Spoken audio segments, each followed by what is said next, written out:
Morning students. BEd first year के paper pedagogy of history इतिहास का सेक्शन शास्त्र विषय के अंतर्गत आज हम औद्योगिक क्रांति जो हम कल प्रारंभ कर चुके हैं, इसके फर्स्ट पार्ट के अंदर हमने औद्योगिक क्रांति की उत्पादन की पृष्ठभूमि के बारे में अध्ययन किया था। आज हम इसके पार्ट 2 के अंदर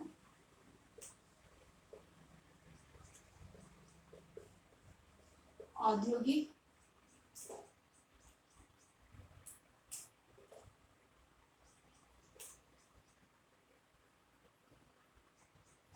क्रांति औद्योगिक उत्पादन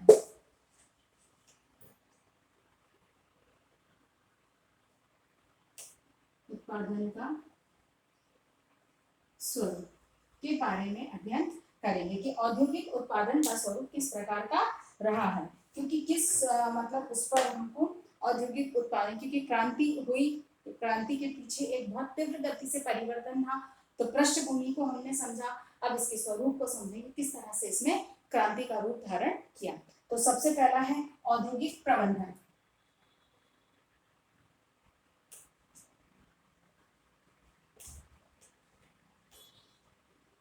औद्योगिक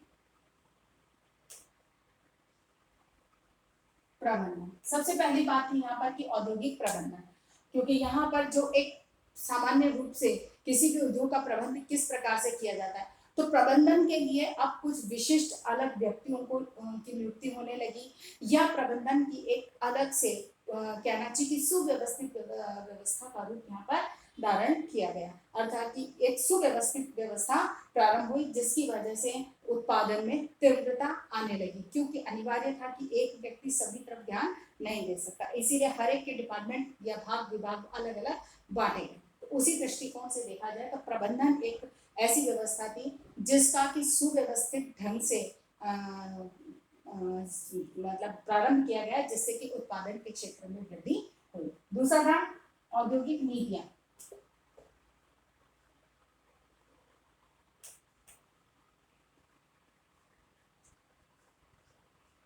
औद्योगिक नीतियां, यहाँ पर अब जो था औद्योगिक नीतियां बनाई जाने लगी, क्योंकि जैसे एक ही प्रकार का उत्पादन 2 जने 3 जने या 4 जने कर रहे हैं, तो कोई अपना माल किस दाम में बेच रहा है, कोई अपनी जो उत्पादित सामग्री उसको किस दाम में बेच रहा है, कोई किस तरह से बना रहा है, कोई किस तरह से बना रहा है, मतलब बनाने में भी एक भिन्नता हो जाती है। तो ऐसे में एक निश्चित औद्योगिक नीति बनाई गई, जिससे कि उत्पादन की जो भी एक प्रकार का उत्पादन है उसकी कीमत तय हो, जिस उत्पादन के कुछ मूल्य हो, मानक हो, मापदंड होते हैं, उनको निर्धारित किया जाए कि इस मापदंड पर अगर वह खरे उतरते हैं तो ही वह उत्पादन बेचा जा सकता है। जैसे इस तरह से जो एक औद्योगिक नीतियां होती हैं, उन नीतियों का निर्माण यहाँ पर पहली बात निर्माण हुआ, जिससे कि उत्पादन की जो उत्पादन था उस नियंत्रित हुआ, मतलब कि क्वालिटी जो है वो कंट्रोल हुई और उत्पादन में वृद्धि होने लगी। फिर बाद में औद्योगिक तकनीकी।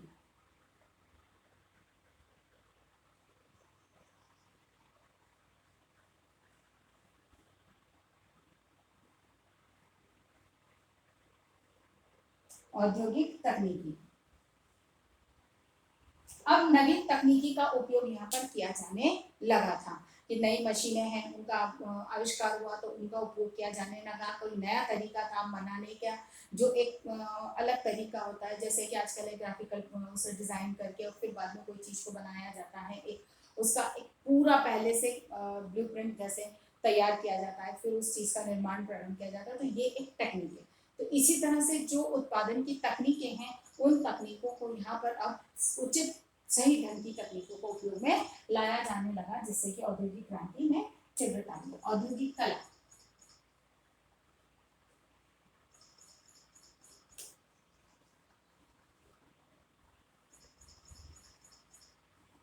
औद्योगिक कला यानी कि अब उत्पादन को कलात्मक दृष्टिकोण से भी सुंदर और आकर्षक बनाए जाने की जो परंपरा थी उसको वो प्रारंभ हुई, जिससे कि उत्पादन में वृद्धि हो, उसकी खपत बढ़े। इसीलिए औद्योगिक कला में मतलब औद्योगिक कला के अंतर्गत हर वस्तु को एक कलात्मक सुंदर आकार स्वरूप प्रदान किए जाने का जो परंपरा थी वह प्रारंभ हुई थी। फिर यंत्रों का व्यापक उपयोग,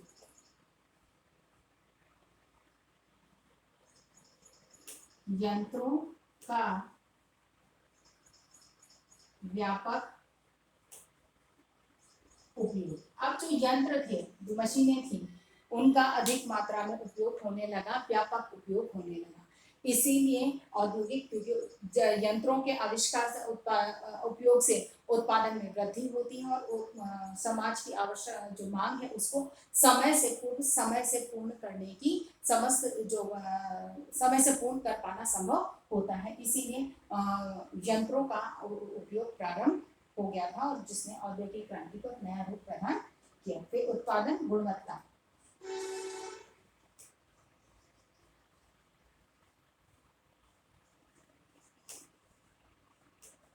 उत्पादन गुणवत्ता यानी कि उत्पादन के क्षेत्र में अब गुणवत्ता को मतलब जो उसमें जो थी उसकी क्वालिटी पर भी ध्यान दिया जाने लगा, क्वांटिटी पे नहीं क्वालिटी पे भी ध्यान दिया जाने लगा, जिससे कि उत्तम क्वालिटी की वस्तु मार्केट में निकल कर आ सके। फिर उत्पादन मित्र,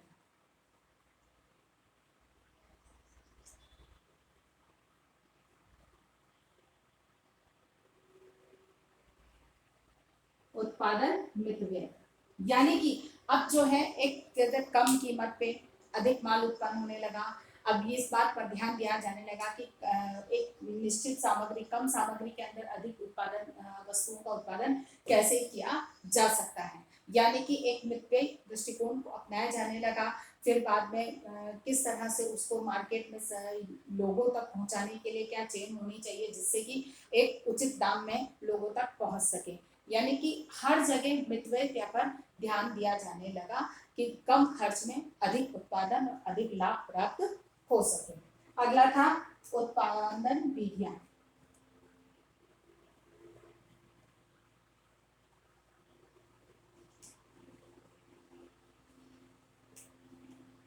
उत्पादन विधियां। अब उत्पादन की जो है नवीन विधियों को भी अपनाया जाने लगा, जो नई तकनीक थी उनको अपनाते हुए उत्पादन की नवीन विधियों को अपनाया गया, जिससे कि उत्पादन जो है वो उच्च क्वालिटी का अच्छा और अधिक मात्रा में होने लगा। फिर बाद में श्रम का सर्वोत्तम उपयोग, श्रम का सर्वोत्तम उपयोग। अब यहाँ पर जैसे कि श्रम, जो व्यक्ति जिस कार्य को करने में सक्षम है उसे वही काम सौंपा जाने लगा, जिससे कि उसका सही श्रम जो जितनी मेहनत कर सकता है, यानी कि श्रम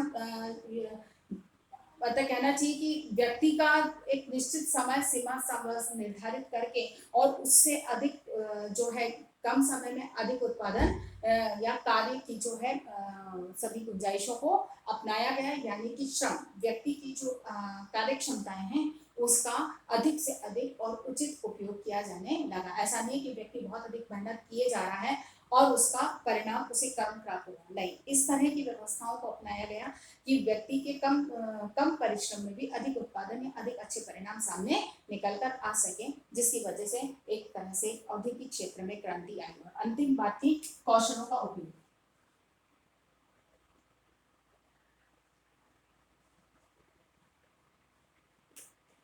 कौशलों का उपयोग,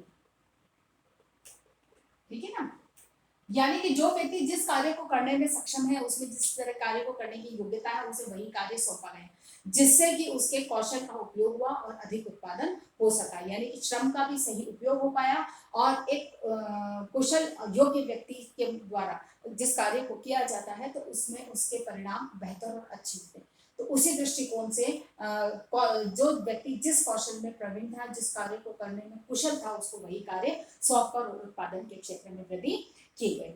इसी के साथ जो औद्योगिक क्रांति का जो ये स्वरूप था, इसको हमने आज देखा, कल हम देखेंगे कि शिक्षा में इसकी किस तरह से भागीदारी रही है। तो आशा करती हूँ कि आज की बात मेरी आपको समझ में आई होगी। इसी के आधार पर आज आपका प्रश्न रहेगा कि औद्योगिक क्रांति के औद्योगिक उत्पादन के स्वरूप को स्पष्ट कीजिए।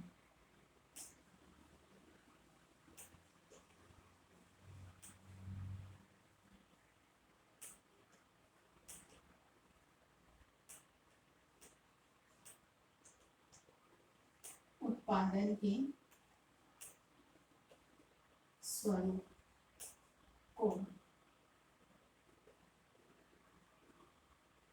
समझें।